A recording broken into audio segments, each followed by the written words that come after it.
દીકરી લીધે વેરવરે જો તમે આમના માથે કાપતે કાપતા દેશો તો વાંસ વેરો બધો કૂટી દેશે પ્રધાનજી જી મહારાજ બધાને કેવું સાચું છે તો આપણા દીકરા પ્રતાપરાયને બોલાવો બહુ સારું કે આજે પ્રધાન બોલાવે પ્રતાપરાય આવે જો રે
અરે મહારાજા બોલા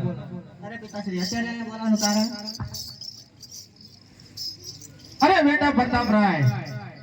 પોકરણગઢ થી સોના ટકુ શ્રીફળ આવ્યું હોય તો આપને શું ઈચ્છા છે અરે પિતાશ્રી એ બોલો. શ્રીફળ તો કદાપી નહીં સ્વીકારું કેમ બેટા કારણ કે ત્યાં આપણે 20 વર્ષથી વ્યાજ ચાલે છે બરાબર છે અરે બેટા કા તો દીકરી લીધે વેર વરે અને કા દીકરી દીધે વેર વરે દીકરી તો લઈ લે પછી આપણે આપણું વેર જોઈ લઈશું જે તમારી અરે પંડિતજી આ અમારો દીકરો જોઈ લ્યો